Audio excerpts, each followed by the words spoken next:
नमस्कार दोस्तों, welcome to सरकार स्टडी बेस। तो चलिए दोस्तों, अब हम पढ़ने वाले हैं जो नेक्स्ट टॉपिक है हमारा। जैसे कि आपको पता है हमारा जो है एमपीपीएससी के अंतर्गत जो मेंस है, मेंस के अंतर्गत पेपर 2 और उसके अंतर्गत हमारा पार्ट ए चल रहा है।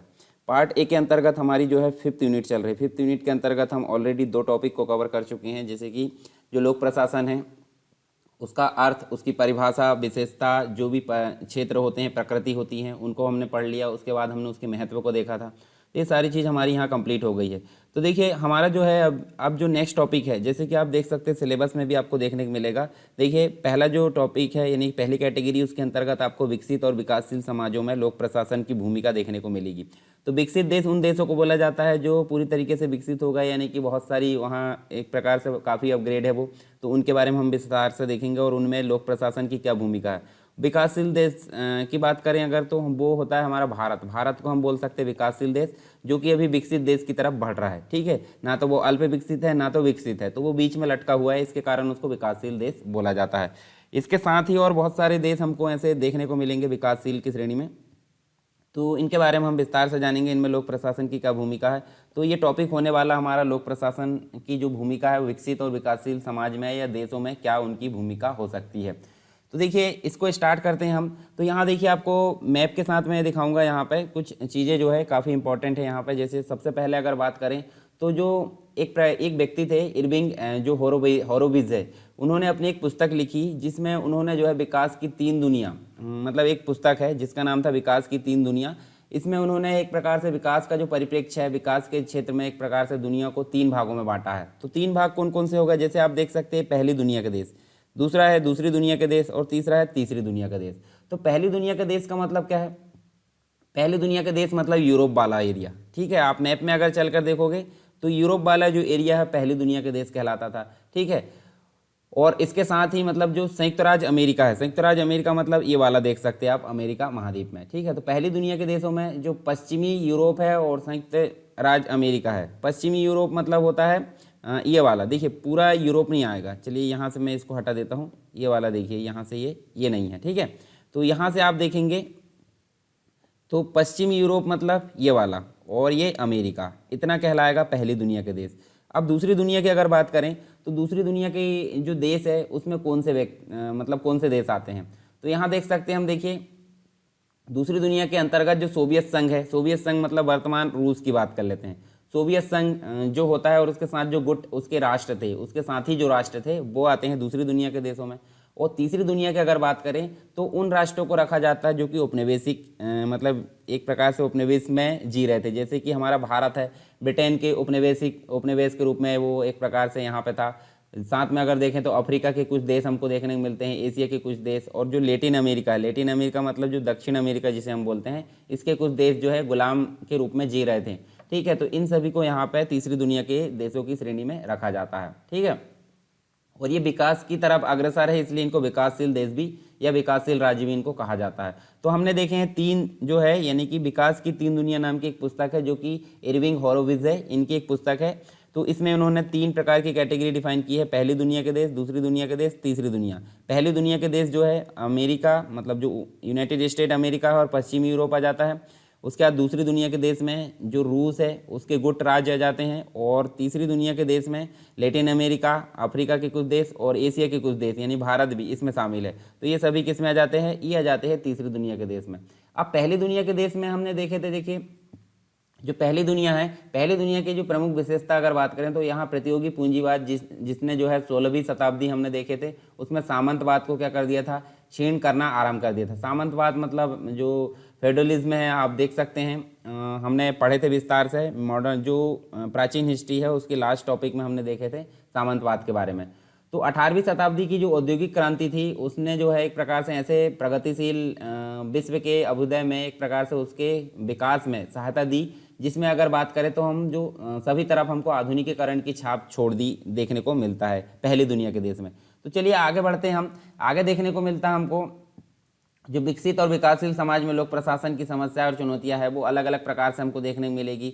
तो सबसे पहले हम जो है देखेंगे पहली चीज़, विकसित समाज में लोक प्रशासन की क्या भूमिका है उसको हम देखेंगे। फिर इसके बाद हम देखेंगे विकासशील समाज में लोक प्रशासन की भूमिका। तो इन दोनों टॉपिक को हमारा जो है यहाँ पे कंप्लीट हो जाएगा, तो ये लेक्चर हमारा यहाँ पे एंड हो जाएगा। ठीक है। तो पहली चीज अगर बात करें तो आपको पता होगा विकसित देश कौन कौन से आते हैं। जैसे हमने पहली दुनिया के देश बोले थे उनमें जो है, और दूसरी दुनिया के देश, तो दोनों अगर बात करें हम तो दोनों में से कुछ देश हमको निकल कर देखने को मिलते हैं। जैसे यूरोप, पश्चिमी यूरोप की बात करें तो यहाँ पे पूरे विकसित देश देखने को मिलते हैं। पश्चिमी यूरोप मतलब मैंने बताया था ये वाला जो भाग है। उसके बाद अगर देखें तो अमेरिका, यूनाइटेड स्टेट अमेरिका, फिर जापान है एशिया के अंतर्गत, कनाडा है, कनाडा में आप देख सकते हैं उत्तरी अमेरिका में देखने मिलेगा यूएसए के ऊपर, ऑस्ट्रेलिया भी नीचे है दक्षिण की तरफ देखने मिलेगा, और दक्षिण कोरिया। ये सभी जो देश है वो कहलाते हैं विकसित देश। अब विकसित देश से मतलब क्या है? विकसित देशों से मतलब है एक प्रकार से ऐसे देश जो एक प्रकार से उनको एक प्रकार से जो आर्थिक विकास है, ठीक है, आर्थिक विकास के फलस्वरूप उनकी जो राष्ट्रीय उत्पादन है उसमें काफ़ी वृद्धि देखने को मिल जाती है। मतलब इतनी वृद्धि हो जाती है जिससे उनकी जो राष्ट्रीय आय में है वो वृद्धि हो जाती है, और वृद्धि होने के साथ साथ जो आम लोग हैं उनकी बचत की जो क्षमता है वो भी काफ़ी बढ़ जाती है। साथ ही साथ हम देखें तो आर्थिक विकास के कारण जो नए नए उद्योग है उनकी स्थापना हमको यहाँ पर देखने को मिलती है। फिर इसके बाद हम देख सकते हैं उनके जो लाभ है या फिर जो भी उनका लाभ अर्जित करना, या फिर जो इन्वेस्टमेंट की बात करें तो एक प्रकार से इन्वेस्टमेंट, डिसइन्वेस्टमेंट, ये सारी जो दर है वो उनमें अधिक वृद्धि हो जाती है। यानी पूंजी निर्माण की वृद्धि भी यहाँ काफ़ी अधिक देखने को मिलती है। जिससे क्या होता है, पूंजी निर्माण से पूंजी की गतिशीलता में वृद्धि होने के साथ साथ जो भविष्य है, भविष्य में पूंजी का निर्माण और भी बढ़ने लगा है, एक प्रकार से हमको ये देखने को मिलता है। और ये जो विकसित देश है, इन देशों में नवीन प्रकार के उद्योगों की स्थापना होने से जनता को भिन्न भिन्न जो क्षेत्र है या अलग अलग प्रकार के जो क्षेत्र है उनमें कार्य करने के अवसर यहाँ पे देखने को मिलते हैं। और एक और चीज़ हमको देखने को मिलती है, ये जो होते हैं विकसित देश जो होते हैं सर्वोत्तम उपयोगी उद्योग को अपने रोजगार के लिए चुनने की स्थिति में देखने को मिलते हैं। और इन देशों का जो आर्थिक विकास है, आर्थिक विकास होने से जो जनसंख्या है उसकी कृषि पर निर्भरता कम हो गई है। तो ये सारी चीज़ हमको किस में देखने को मिलती है? विकसित देशों में देखने को मिलती है। अब अगर बात करें हम उदाहरण के रूप में तो हमको एक टेबल यहाँ पे देखिए कुछ आंकड़े हैं। ये आंकड़े आपको मुख्य परीक्षा उत्तर लेखन में काफ़ी हेल्प करेंगे, ठीक है। तो अगर आप आंकड़े दर्शा देते हो तो आपको जो है उसके नंबर काफ़ी अच्छे मिल जाएंगे यहाँ पे। मतलब सामने जो एग्जामिनर रहेगा वो काफ़ी प्रभावित होगा आंकड़े देखकर। तो आप आंकड़े जो है कुछ लिखने की कोशिश करिए आंसर में, ठीक है। इस प्रकार से आप टेबल बना सकते हो, या फिर जिस भी आप रेगुलर फॉर्म में लिखोगे तो अच्छे से समझ में नहीं आएगा। तो आप कोशिश करें कि एक ऐसा मतलब एक प्रकार से फटाफट आप ये 4 खाने बनाए और इस प्रकार से आपने लिख दिए आंकड़े, ठीक है। तो आंकड़े लिखोगे तो काफ़ी जो है आपका आंसर काफ़ी एक प्रकार से प्रभावी आकर्षक तरीके से दिखेगा। तो यहाँ देख सकते, देखिए जो देश है, देश में कृषि पर निर्भरता यहाँ दिखा गया है और प्रति व्यक्ति आय में उनकी भूमिका दिखाई गई है। तो पहली तो बात कर लेते हैं कृषि पर निर्भरता। तो यहाँ देश दिया है, तो देश देखिए भारत की जो टोटल जनसंख्या है उसमें 56% जो जनसंख्या है वो कृषि पर निर्भर है। ब्रिटेन की अगर बात करें तो ब्रिटेन जो है आप देख सकते हैं, देखिए यहाँ पे ब्रिटेन में 2% जनसंख्या मात्र कृषि पर निर्भर है, बाकी सभी अन्य चीज़ों पर, यानी विशेष तौर पर देखें तो उद्योग पर। अमेरिका की बात करें तो अमेरिका में मात्र 3% जो लोग हैं टोटल जनसंख्या में से वो यहाँ पर कृषि पर निर्भर है। कनाडा जो कि उत्तरी अमेरिका के ऊपर हम देख सकते हैं, तो ये टोटल 4% यहाँ पे हम देखें तो जो 4% यहाँ पे कृषि पर निर्भर है टोटल जनसंख्या में से। तो देखिए भारत की बात करें, भारत यहाँ पे अभी भी काफ़ी अधिक मात्रा में कृषि व्यवसाय में यहाँ पे जनसंख्या मतलब जो है जीवन व्यतीत कर रही है। दूसरी चीज़ अगर बात करें तो दूसरी चीज़ हमको यहाँ देखने को मिलती है प्रति व्यक्ति आय।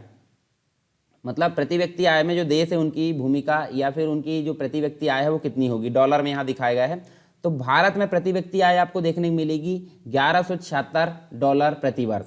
तो आप देख सकते हैं, देखिए यहाँ पे इतनी याद रखिए आप, पर नीचे आप देखोगे बाकी की, तो बाकी की सबकी अधिक दिख रही। कैसे? ब्रिटेन की आप देख सकते हैं 36,298, मतलब देखिए बहुत अधिक है। पर उससे भी अधिक आपको देखने को मिलेगी अमेरिका की, कितनी? 47, यानी कि 47,132 जो डॉलर है वो आपको देखने को मिलेगी प्रति व्यक्ति आय अमेरिका की। जापान में आपको देखने को मिलेगी 42,325, नॉर्वे में आपको देखने को मिलेगी 36,298, और फ्रांस में अगर बात करें तो 40,591, चीन में जो हमारा पड़ोसी है 4,526। तो चीन तक की देखिए हमारे भारत से अधिक है। तो आप देख सकते हैं यहाँ पे देखिए प्रति व्यक्ति आय में जो देश है उनकी भूमिका हमने यहाँ पे देखे हैं। इसके अलावा जो औद्योगिकरण है, औद्योगिकरण एवं जो आर्थिक विकास है उसकी एक प्रकार से बहुत अधिक तीव्र गति के कारण जो विकसित देश है उसमें हम देख सकते हैं शिक्षा, स्वास्थ्य और मनोरंजन आदि एक प्रकार से सामाजिक सेवाओं में काफ़ी अधिक वृद्धि देखने को मिलती है। स्वास्थ्य के स्तर में वृद्धि से एक प्रकार से मृत्यु दर में भी कमी होती हुई दिखती है। दूसरी ओर अगर देखें तो औसत आयु में भी यहाँ पर वृद्धि देखने को मिलती है। फिर इसकी अगर बात करें नेक्स्ट जो जो आर्थिक विकास है, आर्थिक विकास से इन देशों में जो है ऐसे साधन जुटाए जाते हैं जिनसे सामाजिक व्यवस्था को सुचारू ढंग से यहाँ पे विकसित किया जा सकता है। ठीक है, हालांकि जो औद्योगिक शक्ति है उस पर देश की जो फौजी शक्ति है वो निर्भर होने से इन देशों में सामाजिक शक्ति को सुदृढ़ बनाया जा सका है। आर्थिक विकास के कारण क्या हो रहा है, इन देशों में नवीन प्रकार के उद्योगों का विकास हुआ है, जिससे क्या हो रहा है, जनता को रोजगार के अच्छे अवसर मिल रहा है, बेरोजगारी खत्म हो रही है और गरीबी को भी यहाँ पे दूर, मतलब जब बेरोजगारी नहीं रहेगी तो गरीबी कैसे रहेगी, तो ये सारी चीज़ हमको वहाँ पे देखने को मिलती है। अच्छा, विकसित देश जो होते हैं वो आधुनिकीकरण की प्रक्रिया वहाँ पे काफ़ी तीव्र हो रही है, मतलब आधुनिकीकरण मतलब मॉडर्न युग की तरफ वो काफ़ी तेज गति से भाग रहे हैं जो विकसित देश है, और इन देशों में उत्पादन का ढंग जो है परिवर्तित हो गया है। अर्थात हम अगर बोलें ऐसा कि जो उत्पादन है, उत्पादन में मशीनों का काफ़ी अधिक उपयोग होने लगा है। मशीनों का उपयोग यानी कि सारी मशीनें कंप्यूटराइज्ड हो गई है। साथ ही साथ अगर देखें तो आर्टिफिशियल इंटेलिजेंसी की तरफ भी भाग रहा है, यानी कि रोबोटिक्स से काम कराया जा रहा है। और इन देशों में जो है जीवन निर्वाह जो कृषि एक प्रकार से जो है जो जीवन निर्वाही जो कृषि थी, यानी कि जैसे हमारे देश में जो है जीवन निर्वाह करने के लिए कृषि हुआ है, तो वहाँ पे जो कृषि है उसको बाजार की कृषि के रूप में उनको बदला दिया गया है, यानी कि उसको व्यापार की कृषि को कृषि ना देखकर व्यापार की दृष्टि से उसको देखा जाने लगा है। जैसे अमेरिका की अगर बात करें तो वहाँ वैज्ञानिक ढंग से कृषि होती है, व्यापार के तरीके से कृषि होती है। ठीक है, लोगों के जो व्यवहार है उसमें अगर बात करें तो उसमें भी काफ़ी परिवर्तन देखने को मिलता है। लोगों की जो निष्ठा है उसके परंपरागत प्रतिमानों के स्थान पर नए नए जो प्रतिमान है वो स्थापित हो गए हैं। लोगों की जो राजनीतिक सहभागिता है उसमें भी काफ़ी वृद्धि देखने को मिलती है। तो ये सारी चीज़ हमको एक प्रकार से विकसित देशों में देखने को मिलती है। अब विकसित देश में कुछ समस्याएं और चुनौतियां भी होती हैं, तो उनको हम यहाँ पे देख लेते हैं, फिर उसके बाद उसकी भूमिका या विशेषताओं के बारे में जानेंगे। तो आपको इतने प्रकार से यहाँ देखने को मिलती है जो विकसित समाज है उनमें कुछ समस्या है। हालांकि समस्या देखिए नेगेटिव और पॉजिटिव दोनों पक्ष होते हैं हर चीज़ के, तो जैसे हमने पॉजिटिव बात करी है तो वहाँ पर कुछ नेगेटिव पॉइंट भी होंगे, यानी कि कुछ समस्या या चुनौतियाँ भी होंगे जो कि काफ़ी यहाँ पर मतलब आगे जाकर इनकी गति में जो एक प्रकार से विकास की गति में बाधा उत्पन्न करती हैं। तो यहाँ पे हम अगर बात करें पहली चीज़ की, तो देखिए जो आधुनिकीकरण है, आधुनिकीकरण, औद्योगिकरण और वैज्ञानिक और जो तकनीकी विकास, उसके बाद भी अगर देखें तो औपनिवेशिक समाज में अनेक प्रकार की जो समस्याएं है, चुनौतियां है वो उपस्थित होती हुई दिखती है। जैसे आर्थिक विकास ने जो है इन देशों में अगर बात करें तो मनुष्य को मशीन की तरह काम करना, यहाँ पे मशीन की तरह काम करना सिखा दिया है। तो इससे क्या हो रहा है, जो भौतिकवाद है उसको बढ़ावा मिलने लगा है और अधिक धन को बढ़ाने के लालच में जो व्यक्ति है, व्यक्ति का नींद और जो उसके शांति है, अमन चैन है, वो भंग हो गया है या छीन लिया गया है। इसी के अलावा अगर देखें तो आर्थिक विकास से उद्योगों का केंद्रीकरण हुआ है, केंद्रीकरण को प्रोत्साहन मिला, यानी कि किसी एक व्यक्ति के हाथ में जो है इसका पावर देखने को मिलता है। इस कारण क्या होता है, विभिन्न प्रकार की समस्याएं हमको देखने को मिलती है, सामाजिक समस्याएं जिन्हें बोलते हैं, जैसे गंदी बस्तियां होना, बीमारी में वृद्धि होना, मकानों की समस्या होना, साथ में पर्यावरण से रिलेटेड भी समस्या देखने को मिलती है, जैसे पर्यावरण का प्रदूषण होना और अन्य जो बुराइयां है वो भी इसके कारण उत्पन्न होती हुई नजर आती है। एक और चीज़ हमको देखने को मिलती है इसके अंतर्गत जो आर्थिक विकास है, आर्थिक विकास से उद्योगों का केंद्रीकरण क्या हो रहा है, किसी विशेष व्यक्ति अर्थात पूंजीपतियों के हाथ में आ गया है। और पूंजीपति जो है क्या करते हैं, श्रमिकों का, ठीक है, जो व्यक्ति निचले लेवल के जो व्यक्ति होते हैं उनका एक प्रकार से शोषण करते हैं कम वेतन देकर, ठीक है, जो विवाद का रूप धारण करता है और साथ में आगे जाकर देखें तो तालाबंदी और हड़ताल को भी प्रोत्साहित करता है। तो जो आर्थिक विकास है, आर्थिक विकास से इन समाजों में शहरों की आबादी बढ़ती गई है, जिससे नगरीय वातावरण दूषित होने लगा है तथा जो सामाजिक बुराइयां है वो भी बढ़ी हुई है। इसके अलावा देखें तो संयुक्त राज्य अमेरिका और जो यूरोप है उसके अनेक नगरों में क्या हो रहा है, हिंसा हो रही है, आतंकवाद, तोड़फोड़ आदि गतिविधियां यहाँ बढ़ती जा रही है, जिससे कानून व्यवस्था भी काफ़ी मतलब उसके समक्ष काफ़ी समस्याएं उत्पन्न हो गई है, कानून और जो व्यवस्था है उसके अंतर्गत। ठीक है, तो ये कुछ समस्याएं थी और चुनौतियाँ अगर देखें तो इसके अंतर्गत हमको देखने को मिलता है। अब नेक्स्ट जो चीज़ है वो हमको देखने को मिलती है कि जो विकसित समाज है उसमें लोक प्रशासन की विशेषता, या फिर हम बोलें तो विकसित समाज में लोक प्रशासन की भूमिका, ये भी हम इसके अंतर्गत लिख सकते हैं। अगर क्वेश्चन आता है तो विकसित समाज में लोक प्रशासन की क्या भूमिका है, तो आपको एक प्रकार से बेसिक रूप से एक भूमिका बनाना है और भूमिका मतलब जो इंट्रो होता है वो बनाना है। और बॉडी में आपको जो विभिन्न प्रकार के पॉइंट्स है, जैसे देखिए राजनीतिक व्यवस्था में स्थिरता, विशेषज्ञ रूप वाली सेवाएं, नौकरशाही तंत्र का आकार जो है काफ़ी बढ़ गया है, लोक सेवाएं, पेशेवर एवं व्यावसायिक जो व्यवस्था है, राजनीतिक व्यवस्था में स्थायित्व, इसके अलावा और बाकी जो पॉइंट्स है इनको आप थोड़ा थोड़ा ऐसे डायग्रामेटिक फॉर्म में लिखकर और नीचे आप डिस्क्राइब कर सकते हैं थोड़ा थोड़ा। ठीक है, तो आपका जो आंसर है वो हो जाएगा और बाद में आप निष्कर्ष लिख दी 2-3 लाइन का। कभी भी आपको आंसर लिखना है तो आंसर किस पैटर्न में लिखना है, मतलब देखिए 3 नंबर वाले में तो आपको नॉर्मली एक लाइन ही लिखना है, तो नॉर्मली आप जो मुख्य पॉइंट है वो आप लिख सकते हैं एक लाइन या 10 शब्द में। 5 नंबर वाले शब्द में आपको एक लाइन यहाँ पे कुछ इंट्रो टाइप का लिखना है और उसके बाद उसके 4-5 पॉइंट आप लिख दीजिए, 5 पॉइंट लिख दीजिए, यानी 6 लाइन में आपको आंसर लिखना है, कंप्लीट रूप से आपका 5 नंबर का हो जाएगा। और बात करें 11 नंबर वाले, तो वहाँ पे आपको 200 शब्दों में आंसर लिखना है। तो 200 शब्दों में कैसे लिखेंगे, आपको इस प्रकार से कैटेगराइज करना है। तो 20% आपको क्या देना है, इंट्रो, ठीक है, ये आपको हमेशा याद रखना है, इंट्रो देना है। उसके बाद आपको 60 से 65% आपको क्या देना है, बॉडी। बॉडी मतलब होता है जो मुख्य पॉइंट होते हैं अंदर के, जो भी आप डिस्क्रिप्शन देते हो। उसके बाद 15 से लेकर 20% आपको निष्कर्ष लिखना है। निष्कर्ष मतलब कंक्लूजन। तो हमेशा याद रखिए इंट्रो जो है, इंट्रो से निष्कर्ष बड़ा नहीं होना चाहिए। अब जो है 20% एक अनुमानित आप याद रख लीजिए। जैसे मान लीजिए आपके पास में कितने जो है, ये मान लीजिए 60 लाइन है, 60 लाइन है, तो 60 लाइन में से आप देखिए लगभग जो है 20 लाइन के आसपास, यानी 15 लाइन आप क्या लिख दीजिए, सॉरी 15 लाइन मत लिखिए, ठीक है, 10 लाइन से भी कम, यानी 5 लाइन आप बोल दीजिए। 5 लाइन से 6 लाइन आप इंट्रो लिख दीजिए और उसके बाद बाकी की बची वाली आप बॉडी लिख दीजिए और फिर 5 से 6 लाइन में आप निष्कर्ष लिख दीजिए। तो इस प्रकार से आपको चलना है। हालांकि 60 लाइन नहीं रहती है 2 पेज में, देखिए 60 लाइन नहीं रहती है, तो आप देखिए उसके अनुसार आप अनुमान लगा सकते हैं। थोड़ा बहुत आगे पीछे हो सकता है, तो आप ऐसा स्ट्रिक्टली फॉलो ना करें, परंतु कोशिश करें कि इंट्रो जो है निष्कर्ष से बड़ा होना चाहिए। निष्कर्ष एक प्रकार से कंक्लूजन होता है, एक प्रकार से हम जो है उसका निचोड़ हम देते हैं, जो भी हमने आंसर लिखे हैं उससे संबंधित और भविष्य से संबंधित। और हमेशा निष्कर्ष को पॉजिटिव तरफ ले जाने की कोशिश करें, नेगेटिव ना लिखें। नेगेटिव लिखोगे तो आप जो है एक अधिकारी बन रहे हो, और आपकी सोच अगर नेगेटिव होगी तो आपको इंटरव्यू में और जो जांचने वाला है वो उससे काफ़ी एक प्रकार से उसका माइंड परिवर्तित होगा और आपके नंबर में काफ़ी प्रभाव पड़ेगा। यानी कि हम बात करें नंबर, तो नंबर वो अच्छे से नहीं दे पाएगा, ठीक है। तो चलिए यहाँ पे हम देखते हैं विकसित समाज में लोक प्रशासन की जो भूमिका है उसके बारे में, यानी कि जो विशेषता है उसके बारे में। तो पहली चीज़ हमको देखने को मिलती है राजनीतिक व्यवस्था में स्थिरता। तो जो विकसित समाज है उसमें क्या होता है, राजनीतिक व्यवस्था में स्थिरता पाई जाती है, जिसके परिणाम स्वरूप क्या होता है, समाज में लोक सेवाएं पूर्ण रूप से विकसित हो है और राजनीतिक प्रक्रिया में लोक सेवा की भूमिका स्पष्ट रूप से और सामान्य रूप से इसे एक प्रकार से स्वायत्त संस्था यानी कि ऑटोनोमस जो बॉडी है उसके रूप में स्वीकार किया जाता है। इसी के साथ में नेक्स्ट जो है जो विकसित समाज है, विकसित समाज में सामान्य जो लोक सेवा है उसके बजाय क्या होता है, विशेषज्ञ रूप वाली जो सेवाएं होती हैं, लोक सेवाएं होती हैं, वो यहाँ देखने को मिलती है। लोक सेवाएं जो होती है उसमें कार्यात्मक जो विशेषीकरण है या विशेषज्ञता पाई जाती है, और विशेषज्ञ जो व्यक्ति होते हैं, कर्मचारी होते हैं, तकनीकी कार्यों में पारंगत लोक सेवा यहाँ पे देखने को मिलती है।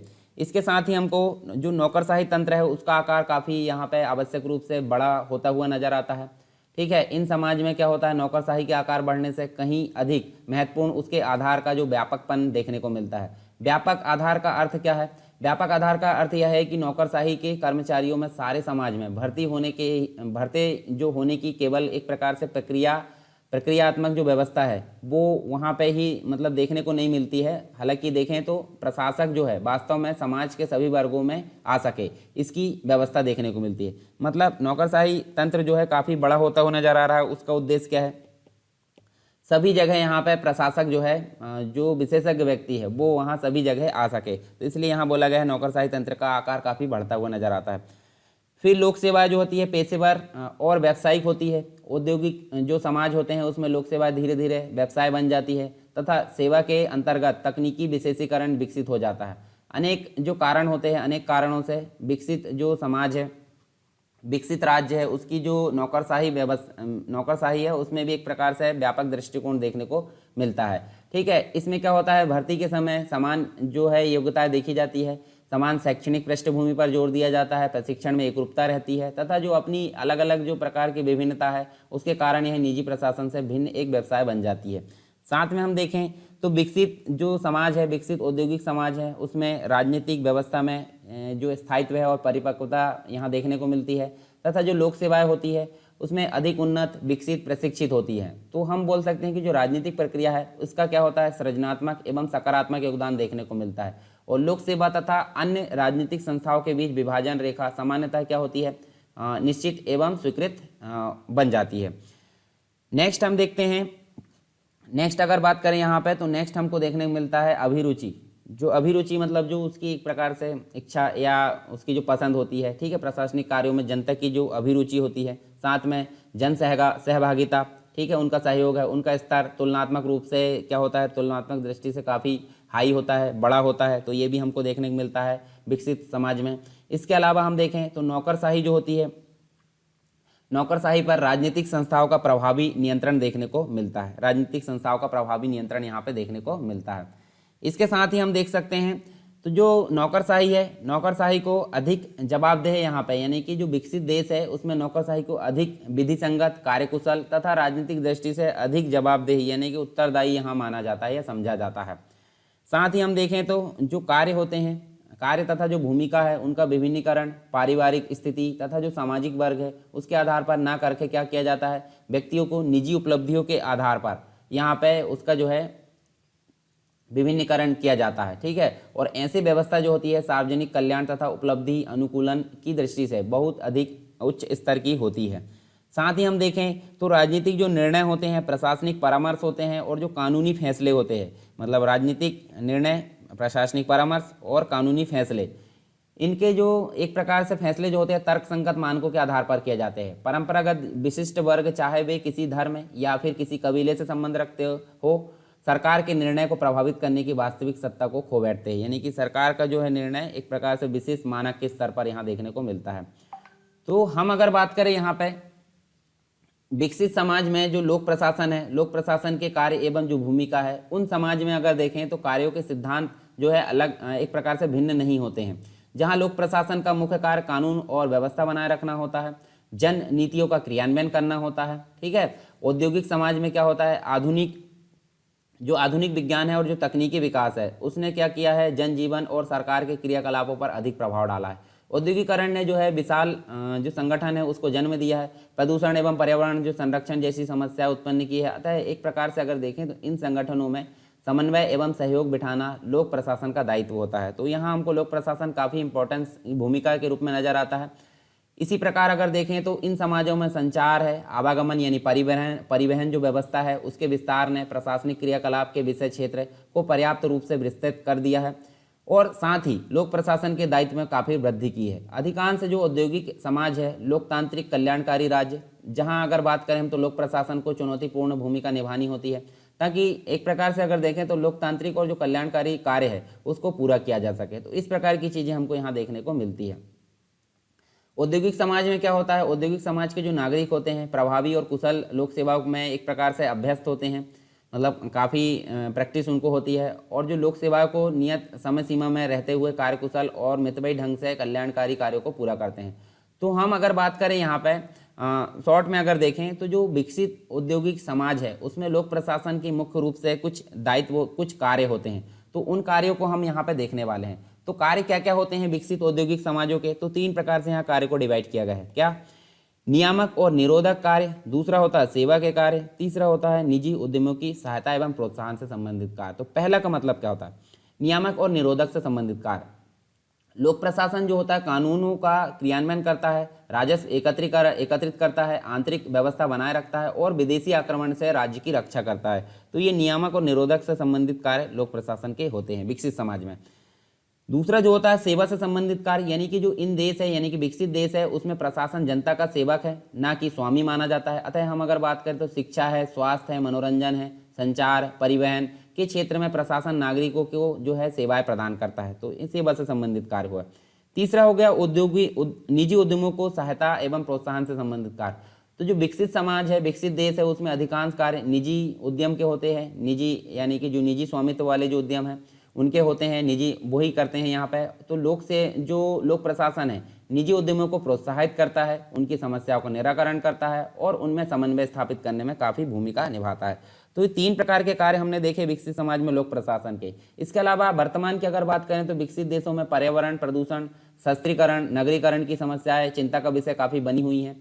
इन समस्याओं के समाधान में लोक प्रशासन की भूमिका स्वीकार की जाने लगी है। एक व्यक्ति है सारंस की, मतलब एक जो विद्वान है उनके अनुसार अगर बात करें तो अधिक विकसित देशों में एक समस्या जो व्यापक रूप से दिखाई पड़ती है वह बहुत सी सेवाएं और नियामक अभिकरणों के बीच संबंधों की संगति का अभाव है। यानी कि देखिए जो बहुत सारी सेवाएं है, बहुत सारे जो एजेंसी है जो कि लोक प्रशासन से संबंधित काम कर रहा है, तो उनके बीच में समन्वय बैठा पाना ये काफ़ी बड़ी समस्या देखने को मिलती है वर्तमान में विकसित देशों में। तो लोक प्रशासन का कार्य समन्वय बिठाना, मार्गदर्शन और नेतृत्व करना है। लोक प्रशासन नौकरशाही तंत्र की बुराइयों से मुक्त होकर प्रबंध की तकनीकों को अपनाता जा रहा है। तो ये कुछ विकसित समाज में लोक प्रशासन के कार्य हमने देखे हैं जो कि काफ़ी इंपॉर्टेंट देखने को मिलते हैं। अब विकसित देशों की अगर बात करें तो वो तो हो गया हमारा। अब बात करते हैं विकासशील देशों की। विकासशील देश मतलब जो तो ना तो अल्प विकसित है और ना ही वो एक प्रकार से विकसित है, तो दोनों के बीच में एक प्रकार से संक्रमण एरिया एक प्रकार से कहलाएगा, या कनेक्टिविटी है, मीडियम क्षेत्र इसको हम बोल सकते हैं। ना तो विकसित है ना ही अल्प विकसित है, तो मीडियम है, यानी कि विकासशील देश है जो विकसित देशों की ओर अग्रसर है। तो विकासशील देशों को एक प्रकार से हम क्या बोलेंगे, अल्प विकसित या अविकसित देश के नाम से भी जाना जा सकता है, परंतु हम एक प्रकार से ऐसा नहीं बोलेंगे, हम दोनों को कैटेगराइज कर लेते हैं। पहली चीज बात करते हैं अविकसित देश की। तो अविकसित देश जो है, अविकसित देशों को हम कैसे जान सकते हैं, जिनमें विकास की प्रत्याशा ना हो, विकास की कोई संभावना ना हो। परंतु विकासशील देश वे होते हैं जहां पर विकास की संभावना विद्यमान होती है। तो दक्षिणी ध्रुव के जो भी व्रत है, मतलब दक्षिणी जो पृथ्वी है, पृथ्वी के अंतर्गत दक्षिणी ध्रुव है, ये देखिए नीचे की तरफ अगर बात करें, और ऊपर की तरफ उत्तरी ध्रुव, ठीक है। तो बात की जा रही है दक्षिणी ध्रुव व्रत और उत्तरी ध्रुव व्रत। सहारा जो क्षेत्र के कुछ भाग है, सहारा क्षेत्र आप देख सकते हैं अफ्रीका महाद्वीप के अंतर्गत, तो ये सभी जो है अविकसित कहे जा सकते हैं। जबकि अगर बात करें तो हमारा भारत है, भारत के पड़ोसी पाकिस्तान है, पाकिस्तान के बाद अन्य जो देश है जैसे कि श्रीलंका है, थाईलैंड है, इंडोनेशिया है, अल्जीरिया है, नाइजीरिया है, जिम्बाब्वे है, मोरक्को है, मिस्र है, तो ये सभी आप देख सकते हैं यहाँ पे अफ्रीका और एशिया के अंतर्गत ये देश आपको देखने को मिलते हैं। तो इन सभी की अगर बात करें तो ये विकासशील श्रेणी में रखे जाते हैं, परंतु अविकसित श्रेणी में नीचे के दक्षिणी ध्रुव व्रत और उत्तरी ध्रुव व्रत के जो देश है वो रखे जाते हैं, ठीक है। एक व्यक्ति है प्रोफेसर सेनन, विद्वान है, ठीक है, इनके द्वारा कहा गया है, प्रोफेसर सेनन, इनके द्वारा कहा गया है कि विकासशील एवं अविकसित राष्ट्रों के मध्य भेद करते हुए इन्होंने लिखा है कि जो क्षेत्र उचित रूप से विकसित होने पर भी निर्धनीकृत वर्ग में रखे जाए उन्हें विकासशील कहते हैं, और जो क्षेत्र अल्प विकसित हो, उनमें विकास की संभावना ना हो, तो उनको अविकसित कहा जाता है। ये चीज़ हमने पहले भी देख चुके हैं। कुछ जानकारी देख लेते हैं, हम कुछ आंकड़े देख लेते हैं जो कि आपको काफ़ी इंपॉर्टेंट रहेंगे उत्तर लेखन की दृष्टि से, ठीक है। तो उत्तर लेखन में आप इनका प्रयोग कर सकते हैं। जैसे संयुक्त राष्ट्र, यूनाइटेड नेशन जो होता है, अंतर्राष्ट्रीय स्तर की एक संस्था है जो कि सभी जो देश है उनके मध्य समन्वय स्थापित करने में काफ़ी सहायक अपनी भूमिका निभाती है। तो इसके अंतर्गत हमको लगभग 193 जो सदस्य है वो देखने को मिलते हैं देश, जिसमें से हमको 153 की अगर बात करें तो 153 हमको विकासशील राज्यों की श्रेणी में देखने को मिलते हैं, ठीक है। अच्छा, अल्प विकसित श्रेणी में हमको 48 देखने को मिलते हैं। 48 मतलब 48 राज्य जो है एक प्रकार से निर्धनतम श्रेणी में रखे जाते हैं, जिन्हें अल्प विकसित राज्य कहा जाता है, यानी कि लिस्ट डेवलप्ड कंट्री, LDC जिसे कहकर पुकारा जाता है। और विश्व बैंक है, वर्ल्ड बैंक जिसे बोलते हैं, ठीक है।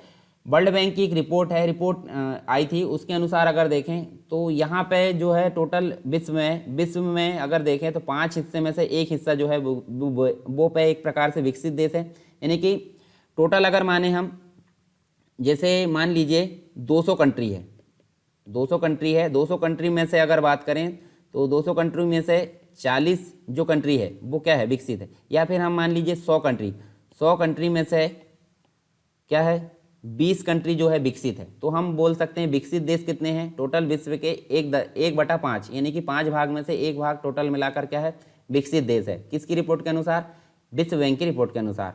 अच्छा, यहाँ ये इतनी जनसंख्या है, मतलब देश भी ना बोले हम तो जनसंख्या बोल सकते हैं, यानी टोटल जनसंख्या कितनी है, 8 अरब के आसपास आप देखने को मिलेगा, ठीक है, टोटल विश्व की जनसंख्या। हमारे भारत की चाप देखिए, ये 2011 की जनगणना के अनुसार 1.21 अरब है, ठीक है। तो टोटल 8 अरब अभी वर्तमान में अगर जनगणना होगी तो 8 अरब हमको जनसंख्या यहाँ पे देखने को मिलेगी, ठीक है।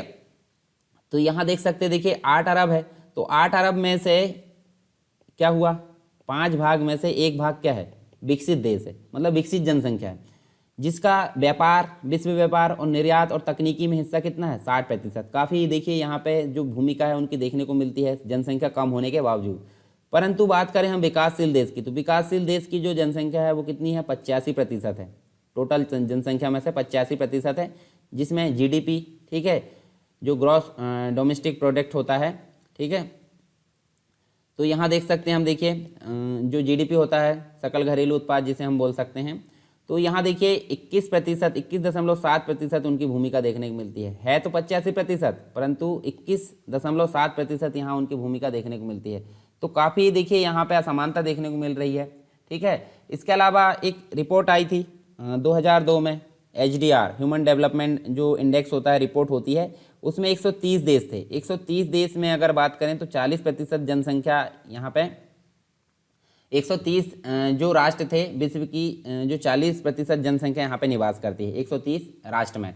इसके अलावा इसमें जो है आर्थिक वृद्धि ना के बराबर रही है जो 130 देश है वहाँ पे, और 52 देश तो ऐसे रहे हैं जिसमें विगत एक दशक यानी कि अगर बात करें 1990 के बाद की बात है ना, यानी कि 2002 की बात की जा रही है, तो 1990 के बाद से 2002 के आसपास देखें तो वहाँ की जो प्रति व्यक्ति आय है वो काफ़ी नीचे चली गई, यानी कि ऋणात्मक वृद्धि वहाँ देखने को मिलती है। ठीक है, काफ़ी नीचे देखने को मिलती है। एक रिपोर्ट और है 2011 की, अगर बात करें तो ये रिपोर्ट हमारे लिए ज़्यादा इंपॉर्टेंट नहीं है, हमारे लिए तो करंट की रिपोर्ट इंपॉर्टेंट होती है। तो ह्यूमन डेवलपमेंट जो इंडेक्स या रिपोर्ट आई थी, इसमें भारत की रैंकिंग हमको देखने को मिलती है 187 देशों में 134वें नंबर पर देखने को मिलती है। पर यहाँ आगे जाकर देखिए 2019 में 2020 की आएगी, 2020 की हम बाद में करंट अफेयर के साथ में पढ़ लेंगे।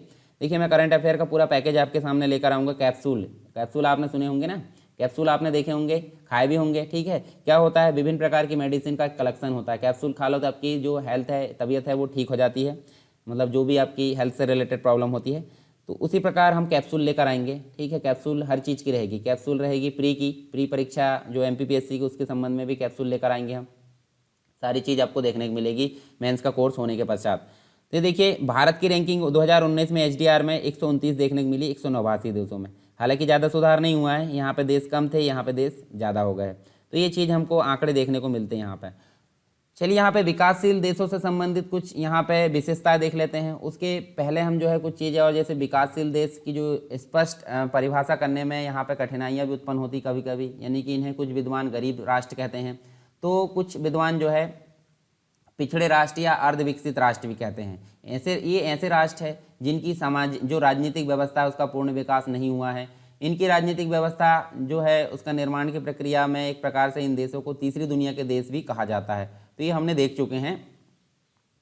विकासशील देशों की प्रमुख विशेषताओं की अगर बात करें तो यहाँ पे हमको कुछ विशेषताएं देखने को मिलती है विकासशील देशों की। तो देखिए सबसे पहली जो विशेषता है वो हमको देखने को मिलती है, यहाँ पे कृषि की प्रधानता होती है। जैसे कि मैंने बताया था भारत की अगर बात करें तो भारत में 56% जनसंख्या कृषि पर निर्भर है, कृषि के व्यवसाय पर निर्भर है, जबकि अन्य देशों में कृषि को व्यवसाय के तौर मतलब एक प्रकार से जीवन निर्वाह की दृष्टि से ना देखकर व्यवसाय के रूप में देखा जाता है, व्यापार के रूप में देखा जाता है। तो वहाँ काफ़ी अपग्रेड हो गई है, काफ़ी वैज्ञानिक तरीके से वहाँ कृषि की जाती है। तो वहाँ कृषि की प्रधानता है, मतलब जो विकासशील देश है उसमें कृषि की प्रधानता देखने को मिलती है। यानी यहाँ पे जो है मुख्य रूप से खाद्यान्न व कच्चा माल ही उत्पादित किया जाता है, और इन देशों में 60 से 70% जनसंख्या कृषि पर निर्भर है। यानी कि हमने शुद्ध आंकड़े देखे थे 56, पर 60 से 70% जनसंख्या यहाँ पर कृषि पर निर्भर है, और राष्ट्रीय आय का अधिकांश भाग कृषि से ही प्राप्त होता है। कहाँ पर? विकासशील देशों में। तो ये मुख्य रूप से ये विशेषता देखने को मिलती है। दूसरी विशेषता देखने को मिलती है निर्यात पर निर्भरता। विकासशील राष्ट्र जो है अपनी राष्ट्रीय आय का एक बहुत बड़ा भाग अत्यंत सीमित वस्तुओं के निर्यात से प्राप्त करते हैं, और देश का सर्वांगीण विकास करने की ओर उनका ध्यान नहीं जा पाता। ठीक है, इससे देश को जो है आर्थिक जो चक्र है उसका सामना करना पड़ता है। को चक्र एक प्रकार से बोले तो जो बेकारी यानी जो बेरोजगारी है और आर्थिक संकट को प्रोत्साहित करते हैं। उदाहरण के लिए अगर बात करें तो हम अगर बात करें यहाँ पे ईरान की, ईरान आप देख सकते हैं एशिया का ही एक देश है जहाँ पे विदेशी मुद्रा का 90% भाग क्या होता है? निर्यात, यानी तेल के निर्यात से प्राप्त होता है। वहीं मिस्र की अगर बात करें तो मिस्र में भी 90% भाग रुई के निर्यात से प्राप्त होता है। नीचे भारत के नीचे इंडोनेशिया की अगर बात करें तो 62% जो है वो भाग तेल और रबर के निर्यात से प्राप्त करता है। तो ये निर्यात पर निर्भरता यहाँ पे देखी जाती है किसकी? विकासशील देशों की। यहाँ पे बेकारी और अर्ध बेरोजगारी यानी कि जो बेरोजगारी है और अर्ध बेरोजगारी यहाँ देखने को मिलती है। जो विकासशील देश है उसमें जो जनसंख्या है उसका अधिकांश भाग अकुशल है, यानी कि स्किल उसमें नहीं देखी जाती है। स्किल रहेगी तो वो कैसा रहेगा? रोजगार उसको मिलेगा, जिससे प्रति व्यक्ति जो उत्पादकता है वो कम होने के साथ साथ कृषि के क्षेत्र में बेरोजगारी, अर्ध बेरोजगारी एवं अदृश्य बेरोजगारी यहाँ देखने को मिलती है। किसमें? विकासशील समाज में, विकासशील देशों में। नेक्स्ट है उपक्रम और उद्यम जो है उसका अभाव देखने को मिलता है, यानी कि जो विकासशील देश है उसमें एक प्रकार से जो उद्यमिता है, यानी कि जो एक प्रकार से उसमें बिजनेस वाले जो गुण होते हैं, बिजनेसमैन वाले जो गुण, उनकी योग्यता का अभाव पाया जाता है। और इन देशों में व्यापारियों का एक छोटा वर्ग मात्र, मतलब बहुत छोटा सा वर्ग मात्र यहाँ देखने को मिलता है, जो कि उपभोक्ता वस्तुओं का व्यापार करने तथा जो ऋणदाता है वह जमीन जायदाद बेचने वाले एजेंट होते हैं।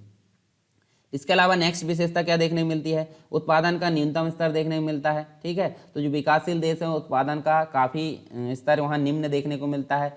आर्थिक कुचक्र देखने को मिलता है यहाँ पे, मतलब क्या है इसका, जो विकासशील देश है उसमें आर्थिक कुचक्र की प्रधानता रहती है और पूंजी की कमी व साधनों का पिछड़ेपन के कारण उत्पादकता कम होती है और वास्तविक आय गिर जाती है, जिससे क्या होता है, बचत व पूंजी निर्माण में कमी देखने को मिलती है। फिर अगर देखें तो धन के वितरण की जो है व्यापक विषमता देखने को मिलती है, यानी विकासशील देशों में धन के वितरण में व्यापक विषमता पाई जाती है। संपूर्ण राष्ट्रीय आय का एक बहुत बड़ा भाग कुछ थोड़े से व्यक्तियों के हाथों में केंद्रित देखने को मिलता है और जनसंख्या के अधिक बड़े भाग को आय का जो है छोटा भाग ही प्राप्त होता है, यानी बहुत बड़ी जनसंख्या को आय का छोटा भाग प्राप्त होता है और 90% जो आय है वो बड़े मतलब कुछ ही लोगों के हाथ में देखने को मिलती है। नेक्स्ट हमको देखने को मिलता है यहाँ निरक्षरता और जो अशिक्षा है, यानी कि अनपढ़, जो जिसे हम बोलते हैं अशिक्षित लोग एक प्रकार से बोले तो विकासशील देशों में शिक्षा का अभाव पाया जाता है और समाज के अधिकांश व्यक्ति जो होते हैं अशिक्षित और रूढ़िवादी विचार के होते हैं, पुरानी परंपरा पर जी रहे होते हैं। ठीक है, महिलाओं का निम्न स्थान देखने को मिलता है। हालांकि आज की डेट में देखिए एसडीजी जो है सस्टेनेबल डेवलपमेंट गोल आपने सुने होंगे, सतत विकास जो लक्ष्य है यूनाइटेड नेशन के, जो विश्व भर में यहाँ पे सभी लोगों मतलब सभी राष्ट्रों के द्वारा फॉलो किया जाना है। कब से, 2015 से 2030 तक इनको जो है कंप्लीट रूप से पूरा करना है। तो भारत भी इस ओर जो है प्रयासरत है। तो आपने देखा होगा 6वें नंबर का जो गोल है वहाँ पे जेंडर इनइक्वलिटी यानी कि लैंगिक असमानता की बात कही गई है, लैंगिक असमानता को दूर करने की बात की गई है। तो विकासशील देशों में परंतु इसके विपरीत होता है, महिलाओं का यहाँ पे निम्न स्थान होता है। तो यहाँ पे देखिए महिलाओं को आर्थिक और सामाजिक दृष्टि से पराधीन समझा जाता है, उनका भाग्य पुरुष के साथ जोड़ दिया जाता है, पुरुषों की तुलना में उन्हें हीन न माना जाता है। कहाँ पे, विकासशील देशों में। जनसंख्या का अकुशल होना, तो यहाँ देखिए विकासशील देशों की जो जनसंख्या है शिक्षा, चिकित्सा, स्वास्थ्य, स्वच्छता और पौष्टिक भोजन के अभाव में तुलनात्मक दृष्टि से कैसी है, काफ़ी अकुशल मानी जाती है। जनसंख्या का आधिक्य देखने को मिलता है, यानी कि देखिए भारत की अगर बात कर लें तो भारत जो है देखिए सबसे पहले तो चीन है, चीन के बाद जो है भारत में सबसे अधिक जनसंख्या देखने को मिलती है। तो विकासशील देश की श्रेणी में भारत भी आता है, तो यहाँ जनसंख्या का आधिक्य देखने को मिलता है। ठीक है, काफ़ी वृद्धि यहाँ देखने को मिलती है विकसित राष्ट्रों की तुलना में। फिर राजनीतिक अधिकारों के प्रति यहाँ पे अज्ञानता होती है। विकासशील राष्ट्र में जो जनता होती है काफ़ी गरीब होती है, उनकी वार्षिक प्रति व्यक्ति आय जो होती है काफ़ी कम होती है। इसके अलावा जो गरीब है, गरीबी के कारण क्या होता है, लोग अपने राजनीतिक अधिकारों के बारे में अज्ञानी बने रहते हैं और उनमें सजगता का अभाव यानी कि जागरूकता का अभाव देखने को मिलता है। फिर देखें उत्पादन की पुरातन विधियों का प्रयोग होता है यहाँ पे, यानी कि जो विकासशील जो देश है उसमें तकनीकी ज्ञान के अभाव के कारण क्या होता है, उत्पादन की अति प्राचीन विधियों का ही प्रयोग किया जाता है, जिससे क्या होता है प्रति व्यक्ति जो उत्पादन है उसमें क्या होता है विकसित राष्ट्रों की तुलना में बहुत कम देखने को मिलता है। फिर अकुशल श्रमिकों की प्रचुरता देखने को मिलती है। विकासशील देशों में क्या होता है, जो ज्ञान है ज्ञान का अभाव देखने को मिलता है, जिससे वहाँ अकुशल श्रमिकों की प्रचुरता या अधिक मात्रा में देखने को मिलती है। शिक्षा व व्यावसायिक जो ज्ञान है उसकी कमी के कारण यहाँ पर श्रमिक अकुशल होते हैं।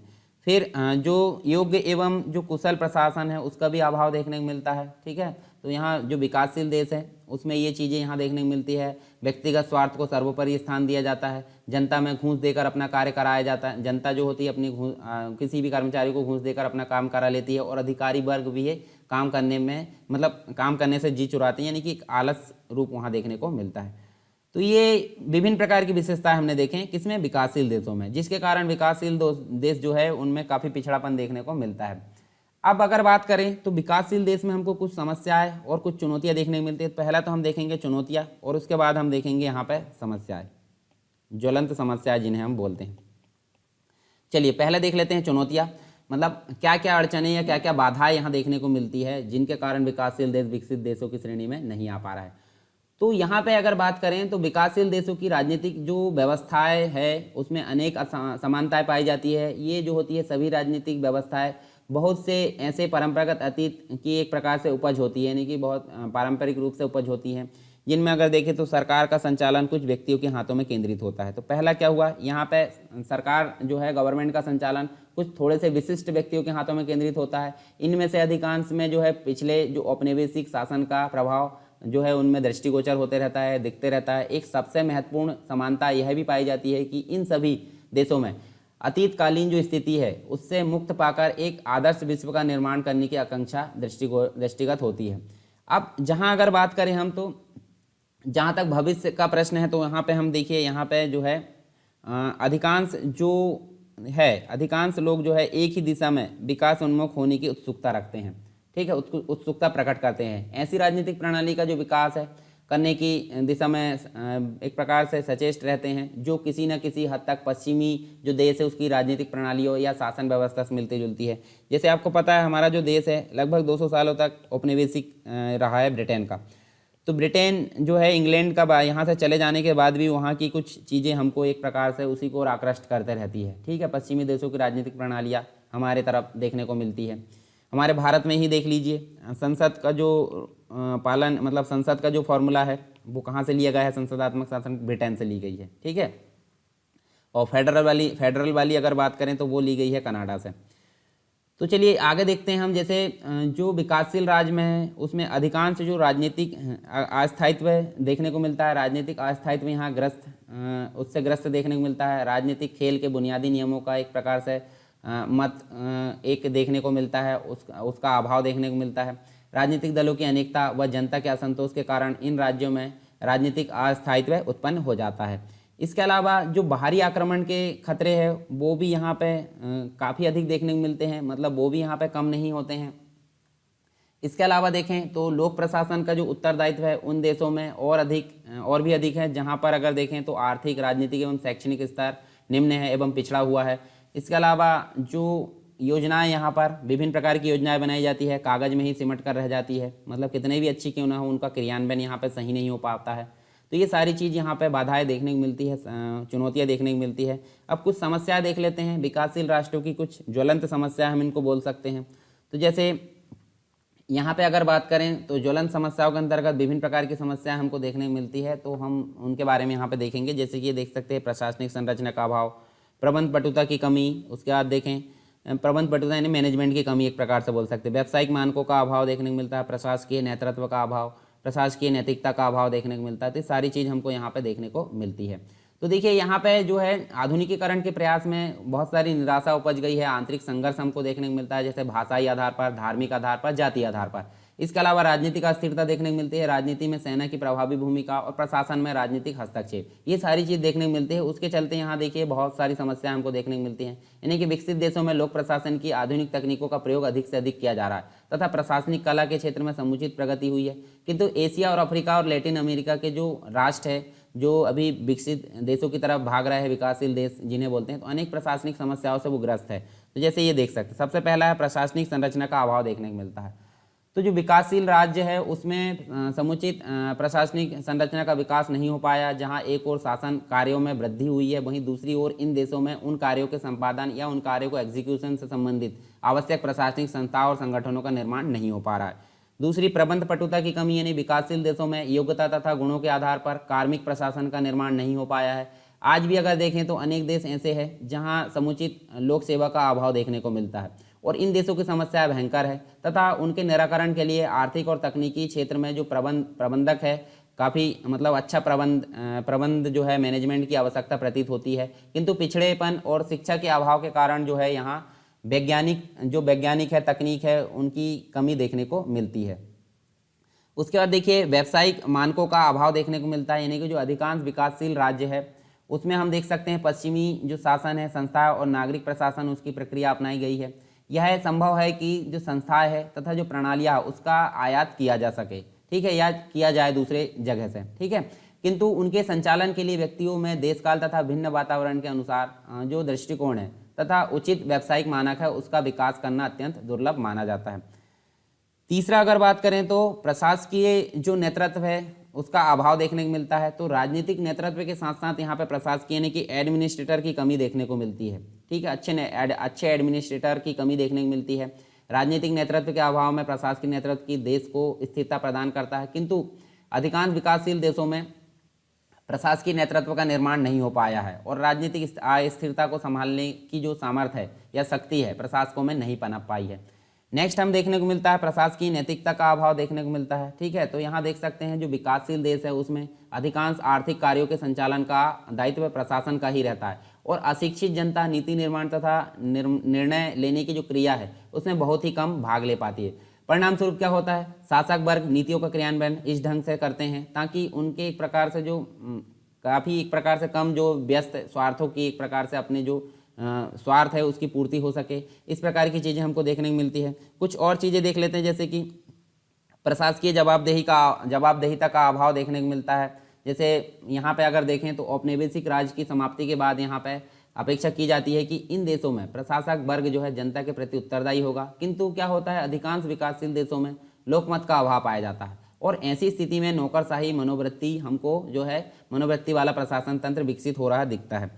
फिर विशिष्ट सेवाओं का अभाव भी देखने को मिलता है। जैसे वर्तमान में अगर बात करें तो सामान्य प्रशासक जो होते हैं एडमिनिस्ट्रेटर, उसकी तुलना में विशेषज्ञ प्रशासक की अधिक उपयोगिता देखने को मिलती है। किंतु विकासशील देशों में क्या होता है, लोक सेवाओं में दक्ष और तकनीकी दृष्टि से पारंगत जो प्रशिक्षित प्रशासक है उसका अभाव यहाँ देखने को मिलता है।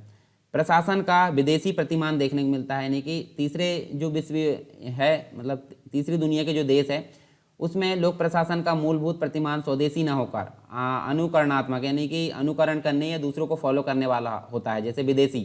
ठीक है, भूतपूर्व उपनिवेशों के प्रशासन अपने एक प्रकार से जो शासक है उसकी प्रशासन पद्धति से मिलते जुलते हैं, यानी विदेशी जो प्रशासन उसको अनुकरण करते हुए नजर आते हैं।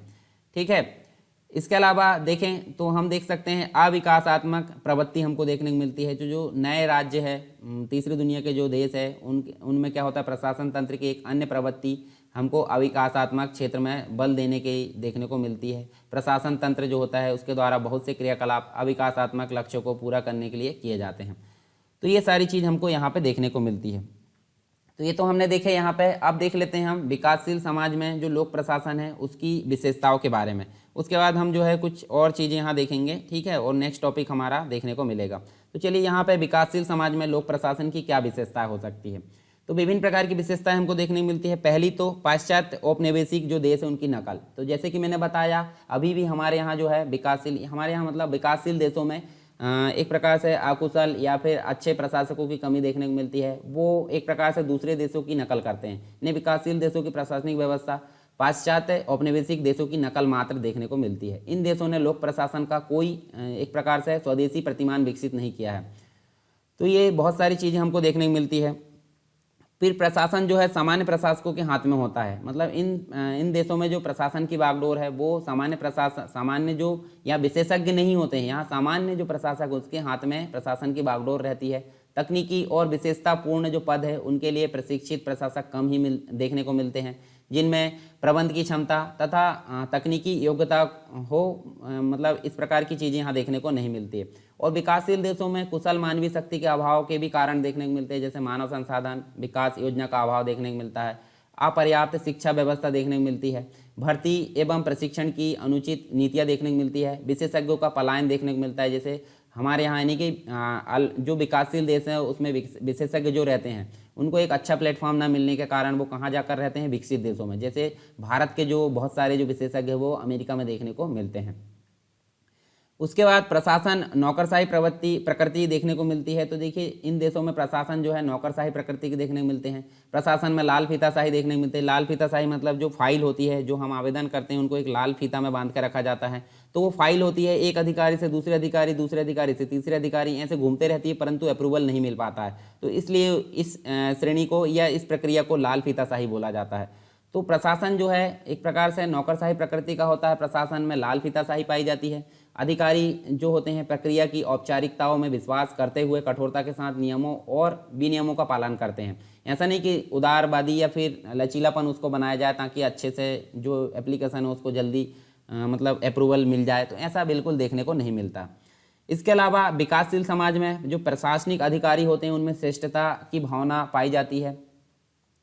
इनके हाथों में सत्ता रहती है तथा इन्हें कुछ विशेष अधिकार प्राप्त होते हैं, इसलिए वे अपने आप को जनता से श्रेष्ठ और पृथक समझने लगते हैं। जबकि जो वो एक प्रकार से जनता की नौकर ही होते हैं, जैसे आप एक अधिकारी बनते हो तो आप जनता की सेवा करने के लिए बने हो ना, आप श्रेष्ठ कैसे हो सकते हैं, ठीक है, तो जनता के नौकर हो सकते हैं। जैसे पुलिस व्यवस्था है तो पुलिस अपने आप को श्रेष्ठ मानने लगती है, जबकि पुलिस का जो ज्वाइनिंग है वो किस लिए की जाती है, जनता की सेवा करने के लिए। परंतु आज की डेट में पुलिस को देखकर सभी लोग डरते हैं। क्यों डरते हैं? क्योंकि पुलिस एक प्रकार से नकारात्मक भूमिका देखने को मिलती है। हमने पहले भी पढ़े थे, पुलिस व्यवस्था और अभी की डेट में लोक प्रशासन, ठीक है, जन कल्याणकारी या लोक कल्याणकारी राज्य हमको देखने को मिलता है। तो पुलिस व्यवस्था की अगर बात करें तो जबरदस्ती मतलब डर पैदा करना एक प्रकार से हम देख सकते हैं। इसके अलावा जो विकसित देश है उसमें इन देशों के ऊपर बड़े बड़े जो अफसर है वो तटस्थ या अलग दिखाई देते हैं, कोई मामले में यहाँ पर हस्तक्षेप नहीं करते हैं, किंतु उनका राजनीति में कहीं ना कहीं एक प्रकार से मतलब वहाँ पर जुड़ाव रहता है। इसके अलावा हम देखें नेक्स्ट भी हमको जो देखने को मिलती है, भ्रष्टाचार की उपस्थिति देखने को मिलती है। विकासशील देशों में लोक प्रशासन में भ्रष्टाचार पाया जाता है। विकासशील देशों में प्रशासनिक भ्रष्टाचार औपनिवेशिक विरासत है, मतलब पुराने समय की जो ब्रिटिश औपनिवेशिक था और अन्य जो औपनिवेशिक था उसके ही विरासत हमको देखने को मिलते हैं। इन देशों में भ्रष्टाचार बहुविध या बहुत सारे रूपों में प्रकट देखने को मिलता है, जिसमें घूस लेकर सरकारी ठेके, लाइसेंस इत्यादि प्रदान किए जाते हैं, ठीक है, निजी लाभ को ज़्यादा ध्यान दिया जाता है। और विकासशील जो देश है उसमें जो होता है एक प्रकार से अधिकांश कार्य जो होते हैं सरकार द्वारा किए जाते हैं और नागरिक सरकार पर निर्भर रहता है। इन देशों में सरकारी कार्यालय की तस्वीर धूल, एक प्रकार से दीमक लगे हुए गंदे कागज और बाबू की जो भरमार है उसके रूप में, जो कार्यालय के रूप में उभरती हुई नजर आती है। ये पारदर्शी भी नहीं है। जो विकासशील देशों में लोक प्रशासन ना तो पारदर्शी है ना ही जवाबदेह है, ठीक है। पारदर्शी यानी कि आरटीआई का यहाँ पे अच्छे से पालन नहीं किया जाता। आरटीआई 2005 में जो एक्ट आया था, ठीक है, और ना ही जवाबदेह ना तो उत्तरदायी है, जबकि उनको जो है जनता के प्रति उत्तरदायी होना चाहिए। जनता से कोई चीज़ छुपाई नहीं जा सकती, ठीक है, फिर भी यहाँ पे काफ़ी गोपनीय वो बनाए रखते हुए है, ठीक है। इसके अलावा विकासशील जो देश है उसमें आम धारणा क्या है कि जो विकासशील देशों में अधिकारी तंत्र में कर्मचारियों की संख्या बहुत अधिक है। यह भी महसूस किया जाता है कि काम की मात्रा को ध्यान में न रखने के कारण इनकी संख्या में तेज गति से वृद्धि हो रही है और भारत जैसे देशों में राजकोषीय जो घाटा है वो निरंतर बढ़ता चला जा रहा है। ये चीज़ें हमको यहाँ पे देखने को मिलती है। इसके अलावा जो है जो विकासशील देश है उसमें अगर देखें लोक सेवाएं अभी भी पर्याप्त प्रोत्साहन के अभाव से पीड़ित है। उनके कार्यस्थल का परिवेश जो अनुकूल नहीं होता है और भौतिक सुविधाओं का अभाव, वेतन जो असंतुष्टि होती है वेतन की, पद का सोपनीय ढांचे से एक प्रकार से मनमुटाव होना, यानी कि जो पद सोपान होता है वो हम आगे देखेंगे, हायरार्की जिसे बोलते हैं, ठीक है। तो ये सारी चीज़ हमको यहाँ समस्याएं देखने को मिलती है। एक प्रकार की विशेषता है, समस्या तो नहीं है। तो ये विभिन्न प्रकार की विशेषताएं हमको देखने को मिलती है विकासशील देशों में। तो ये सारी चीज़ हमको यहाँ पे देखने को मिलती है। और एक व्यक्ति है फ्रेड डब्ल्यू रिक्स है, इन्होंने भी इससे संबंधित जो है लोक प्रशासन जो है विकासशील समाज में उनके संबंध में बहुत सारी चीज़ें यहाँ बताई है, जैसे बहुकार्यात्मक समाज, इसके अलावा देखें तो अल्पकार्यात्मक समाज, इसके अलावा समपार्श्वी समाज, ये सारी चीज़ यहाँ पे बताई है। कुछ चारित्रिक विशेषताएं भी इनके द्वारा बताई गई है, जैसे विजातीय, औपचारिकता और अति आच्छादन। तो ये सारी चीज़ हम यहाँ पे देखने को मिलती है। तो हालांकि इनके बारे में हम विस्तार से नहीं देखेंगे। तो ये सारी चीज़ हमारी यहाँ पे कंप्लीट हो जाती है। तो हम एक बार देख लेते हैं हमने क्या क्या चीज़ें आज डिस्कस की हैं लोक प्रशासन से संबंधित। तो देखिए आज का जो टॉपिक था हमारा वो था विकसित और विकासशील देशों में, मतलब विकसित और विकासशील समाज में लोक प्रशासन की भूमिका। तो इसके संबंध में हमने बहुत सारी चीज़ें देखें, ठीक है। ये देख सकते हैं आप विकसित और विकासशील समाज में भूमिका, उदाहरण के रूप में कुछ आंकड़े देखें हमने, चुनौतियाँ और समस्याओं के बारे में बात की यहाँ पे, तो ये भी आपने काफ़ी विस्तार से देखें। फिर लोक प्रशासन के कुछ कार्य देखे थे, विकासशील समाज में लोक प्रशासन की भूमिका, जो संयुक्त राष्ट्र है उसके कुछ आंकड़े देखें, विकासशील देशों में प्रमुख जो विशेषताएं होती है वो देख लें, ठीक है, उनकी, और विकासशील समाजों में समस्या एवं चुनौतियाँ। और बाद में हमने जो है एक चीज़ देखें विकासशील समाज में, देखिए विकासशील समाजों की विशेषताएं देखें पहले, फिर बाद में विकासशील समाज जो है उसमें लोक प्रशासन की विशेषताएं। तो ये सारी चीज़ हमारी यहाँ पर कंप्लीट हो जाती है। तो आई होप सारी चीज़ें आपको क्लियर हुई होगी। अब हमारा जो नेक्स्ट टॉपिक होगा वो होगा एक विषय के रूप में लोक प्रशासन का विकास, यानी कि अभी हम वर्तमान में जो लोक प्रशासन पढ़ रहा है उसका विकास कैसे हुआ, कितने चरण में हुआ, किस किस प्रकार से हुआ, कौन सा चरण जो है काफ़ी अच्छा था, कौन उसका जनक माना जाता है, ये सारी चीज़ों के बारे में विस्तार से हम इसमें पढ़ेंगे। तो हमारा कौन सा टॉपिक होगा, ये एक विषय के रूप में लोक प्रशासन का विकास, ये तीसरा टॉपिक होगा, ठीक है। हालांकि वीडियो नंबर 4 होगा परंतु तीसरा टॉपिक होगा। कुछ टॉपिक बड़े हो जाते हैं तो मैं उसको 2 पार्ट में कर देता हूँ। आपका ही कहना रहता है कि 1 घंटे के आसपास की वीडियो होना चाहिए, नहीं तो मेरे द्वारा तो एक टॉपिक पूरा खत्म कराया जाएगा। आपने देखे भी होंगे पुराने कुछ लेक्चर हिस्ट्री के 2-2 घंटे के भी देखने को मिलते हैं। तो मेरे को दिक्कत नहीं है, मैं 3 घंटे का भी लेक्चर एक साथ रिकॉर्ड कर सकता हूँ, ठीक है। मेरी कार्य क्षमता बहुत है, आप टेंशन मत लीजिए इस चीज़ की। आप अपनी कार्य क्षमता बनाइए कि आप ज़्यादा से ज़्यादा कवर कर सकें। ठीक है, मेरे साथ फॉलो करिए मुझे, तो ये जल्दी जल्दी आपका कवर होता चला जाएगा। तो आपको लेक्चर कैसा लगा ज़रूर बताएं, और टेलीग्राम चैनल को आप ज्वाइन कर लीजिए। टेलीग्राम चैनल को ज्वाइन करोगे तो एक डिस्कशन ग्रुप मिलेगा, वहाँ पे आप कुछ क्वेश्चन पूछ सकते हैं जो भी आपको डाउट है। उसके अलावा एक उत्तर लेखन का ग्रुप का जो लिंक है टेलीग्राम का, वो भी आपको डिस्क्रिप्शन में मिल जाएगा, उसमें भी आप जुड़ सकते हो, डेली आंसर राइटिंग की प्रैक्टिस कर सकते हैं। ठीक है, तो ये तीनों चीज़ों से आप जुड़ सकते हैं। और लेक्चर कैसा लगा ज़रूर बताएं, अगर पसंद आया तो आप लाइक कर सकते हैं और शेयर ज़रूर करें। देखिए, ये चीज़ें आपको जिम्मेदारी होना चाहिए। मेरे द्वारा जिम्मेदारी से क्या होता है, समय पर लेक्चर आपको दिया जा रहा है, तो आपकी जिम्मेदारी होना चाहिए कि आप लेक्चर को दूसरों तक पहुंचाएं, ज़्यादा से ज़्यादा लोगों को इस सीरीज़ से जोड़ें, ताकि सबको फ़ायदा होते चले। ठीक है, मुझे भी बहुत अच्छा लगेगा, मुझे मोटिवेशन मिलेगा, तो मैं आपके लिए कंटेंट बहुत अच्छा लेकर आऊँगा। ठीक है, तो वो आपके हाथ में है, रिमोट कंट्रोल, आपको कैसा ऑपरेट करना है। अगर आप जो है एक प्रकार से एक्टिव नहीं रहेंगे तो सिंपल सी बात है, मैं भी एक्टिव नहीं रहूँगा। और किसी प्रकार का कोई डाउट है तो आप कमेंट बॉक्स में भी पूछ सकते हैं, टेलीग्राम में भी पूछ सकते हैं जुड़कर उससे, और उसको ज़रूर जो है आपका सॉल्व किया जाएगा। कोई सजेशन है तो वो भी आप दीजिए, तो उसको भी जो है एक्सेप्ट किया जाएगा अगर उचित होगा तो चलिए दोस्तों, इस प्रकार से आपको लेकर चलना है सारी चीज़ें। तो मिलते हैं हम नेक्स्ट लेक्चर में, तब तक के लिए जय हिंद।